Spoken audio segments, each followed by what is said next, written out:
Ratusan warga korban banjir di Desa Karangligar, Kecamatan Teluk Jambe Barat, Karawang, Jawa Barat mulai terserang penyakit. Sementara banjir masih merendam ratusan rumah warga yang berada di 2 dusun.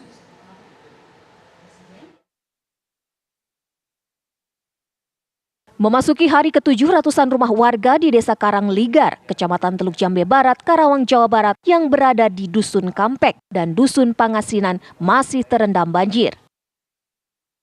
Sebagian lokasi sudah mulai berangsur surut, namun kondisi ketinggian air banjir saat ini masih cukup tinggi. Bahkan yang terparah, masih ada lokasi yang terendam banjir dengan ketinggian mencapai 1 meter. Dari pantauan udara, air banjir yang merendam permukiman warga tampak sudah menghitam.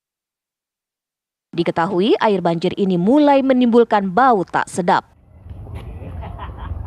Sementara itu, para petugas melakukan pelayanan pengobatan gratis di posko kesehatan yang berada di halaman Desa Karangligar. Pemeriksaan kesehatan warga korban banjir dilakukan mulai dari tekanan darah hingga kondisi kulit. Hasil pemeriksaan, rata-rata warga mengalami penyakit gatal-gatal, pusing, juga mual. Jadi keluhan paling banyak itu gatal-gatal. Tapi kalau yang datang ke posko ini mereka rata-rata hipertensi, gatal-gatal, ispa, kemudian kadang ada yang sudah mulai puyeng-puyeng, demam dan lain sebagainya. Oh iya dok, sama dok. Hingga hari ke-7 banjir yang melanda wilayah Kecamatan Teluk Jambe Barat, warga terdampak banjir yang datang ke posko kesehatan sudah mencapai 130 orang.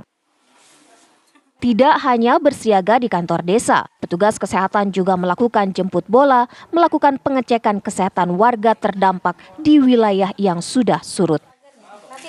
Dari Karawang, Jawa Barat, Agung Prasetyo, TV One mengabarkan. Banjir yang merendam 4 kecamatan di Kabupaten Karawang, Jawa Barat sudah memasuki hari ke-7. Kondisi terkini banjir yang melanda wilayah Karawang, pemirsa, akan disampaikan rekan kami Agung Prasetyo. Silakan Agung. Ya, terima kasih Tisha, Alfat, juga pemirsa. Hari ini merupakan hari ke-7 banjir yang melanda di wilayah Desa Karangligar atau tepatnya di Dusun Pangasinan dan Dusun Kampek. Dan kondisi genangan air banjir saat ini memang masih cukup tinggi dan di tempat kami mengabarkan saja sekitar 30 cm. Namun kalau jika kami mengarah ke arah dalam ke tempat pemukiman warga lagi, ketinggian air masih cukup tinggi sekitar 1 meter lebih. Dan memang untuk kondisi banjir pada hari ke-7 ini berbeda jika dibandingkan pada hari ke-3 dan ke-4. Kondisinya sudah mulai berangsur surut, tetapi beberapa lokasi banjir masih menggenangi. Sedikitnya ada 441 rumah yang berada di 2 dusun, yakni Dusun Pangasinan dan Dusun Kampek. Dan untuk warga yang memang sebelumnya ada rumah-rumah warga yang sudah surut, tetapi air kembali naik pada pukul 3 dini hari tadi dan ketinggian mencapai sekitar 40 cm.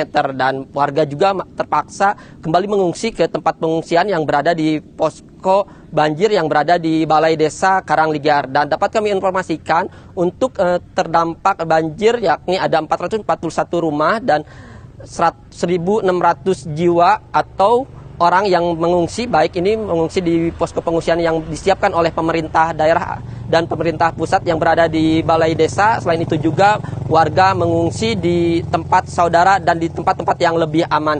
Dan memang untuk aktivitas juga warga sangat terganggu di hari pertama hingga saat ini. Warga terpaksa yang masih terdampak tidak bisa melakukan aktivitas seperti kerja ataupun melakukan aktivitas lain.